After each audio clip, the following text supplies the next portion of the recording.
নমস্কার বন্ধুগণ, আমি পরিমল দেবনাথ আপনার সাথে আজ চলে আসলাম নতুন একটি রেসিপি শেয়ার করতে। আজ আপনাদের নতুন একটি রেসিপি দেখাবো, আলু ডিম তরকারি। এবং এর জন্য আমাদের যে যে উপকরণগুলো রয়েছে সেগুলো আপনারা দেখতে থাকুন।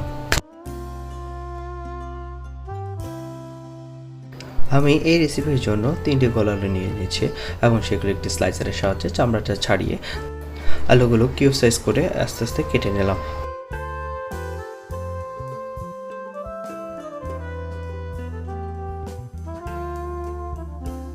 এবার একটি পেঁয়াজকে দ্বিখণ্ডিত করে কুচি কুচি করে পেঁয়াজগুলোকে কাটতে হবে। ঠিক এরকম পাতলা করে কাটবেন, এতে করে পেঁয়াজগুলো ভাজতে খুব সুবিধা হবে।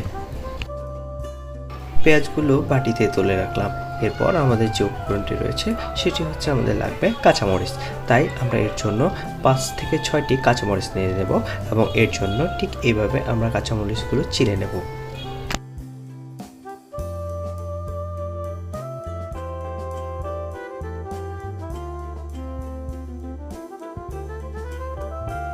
কাঁচামরিচগুলো চিরা কমপ্লিট হয়ে গেলে আমরা এরপরে একটি গ্যাসের চুলাটা অন করে দেব। এরপর হচ্ছে আলুগুলো ভাজির জন্য আমরা একটি কড়াই দিয়ে দেবো এবং কড়াইয়ের মধ্যে কিছু পরিমাণ তেল দিয়ে দেব। এর মধ্যে আমরা সরিষার তেল ইউজ করতে পারেন অথবা সাদা তেল। আমি সাদা তেল বা সয়াবিন তেল ব্যবহার করেছি। এরপর কুচি করে রাখা পেঁয়াজগুলো এবং চিড়ে রাখা মরিচগুলো গরম তেলের মধ্যে দিয়ে দেবো এবং এভাবে আস্তে আস্তে নেড়ে নেব। ঠিক একটু কিছুটা হালকা ব্রাউন কালার হলে আমরা সেই ভাজাটা অফ করে দেব। এর সাথে আমরা এখন দিয়ে দেব আলুগুলো, কারণ আলু ভাজলে সেটার একটি দারুণ স্বাদ আসে। চাইলে আপনারা এই আলুটা ভালো করে ভাজতে পারেন, লাল লাল করে, অথবা একটু হালকা ভাজিয়ে দিতে পারেন। কারণ হালকা ভাজিয়ে দিলে পরবর্তীতে যখন এটার মধ্যে জল অ্যাড করবেন তখন এটা কিছুটা সিদ্ধ হয়ে যাবে। তবে আমি স্বাদের তারতম্যর কারণেই আমি এটাকে কিছুটা ভেজে নিচ্ছি। ঠিক এভাবে কিছুক্ষণ ভালো করে নাড়িয়ে ভেজে নিতে হবে।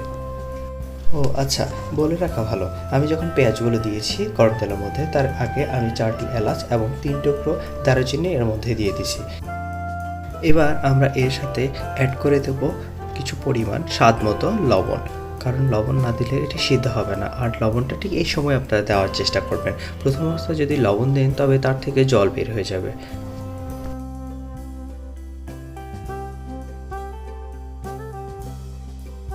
এবার লবণ সহ উপকরণগুলো একটু ভালোভাবে নাড়িয়ে নেব, কারণ নাড়িয়ে নিলে এর মধ্যে লবণগুলো ভালোভাবে লেগে যাবে। এরপর আমরা অ্যাড করে দেব এর মধ্যে 2 চামচ পরিমাণ হলুদের গুঁড়ো।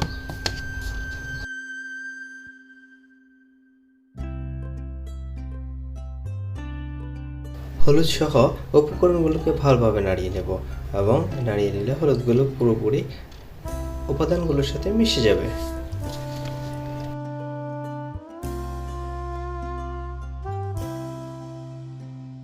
আলুগুলোকে ঠিক এমনভাবে লাল লাল করে ভেজে নেওয়ার চেষ্টা করব। এতে করে খাবার কিন্তু খেতে খুব মজা লাগবে, কারণ আলু একটু লাল লাল করে ভাজলে খেতে খুব দারুণ লাগে।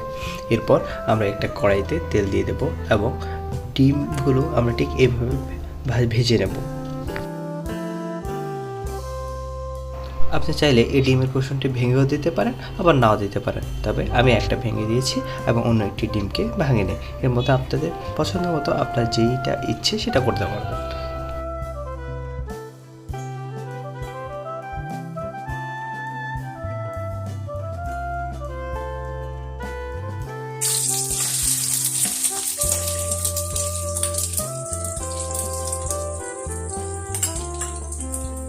একটি ডিম ভাজি হয়ে গেলে সেটিকে তুলে রাখবো এবং অন্য একটি ডিম ঠিক একই রকমভাবে ভাজার জন্য দিয়ে দেবো কড়াইতে। তবে আমি আগের ডিমটিতে কুসুম ভেঙেছি, এটাতে আমি কুসুমটা ভাঙবো না।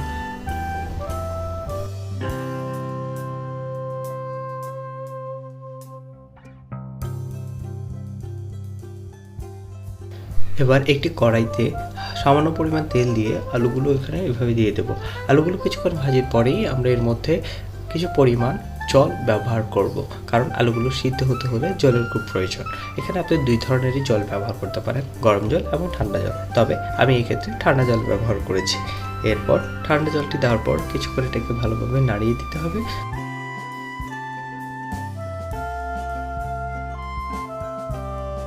ঠিক এরকম যখন বুদবুদ আসবে এরপর আমি তুলে রাখা ডিমগুলো দিয়ে দেব। ও আচ্ছা, ডিমগুলো দিয়ে একটু চেপে দেবেন, কারণ এরপর একটি ঢাকনার সাহায্যে প্রসেসটাকে ঢেকে দিলাম। তার কিছুক্ষণ পর ঢাকনাটি তুলে দেখলাম যে আমাদের কাঙ্ক্ষিত সেই রান্নাটি হয়ে আসছে। তবে এরপর একটি চামচের সাহায্যে কিছু আলু আমরা এখানে ভেঙে দেব, কারণ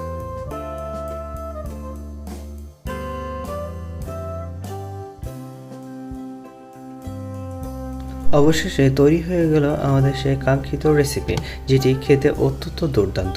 আর আপনি যদি আমার চ্যানেলে নতুন হয়ে থাকেন তবে আমার চ্যানেলটি সাবস্ক্রাইব করুন এবং ফেসবুকে ফলো করুন।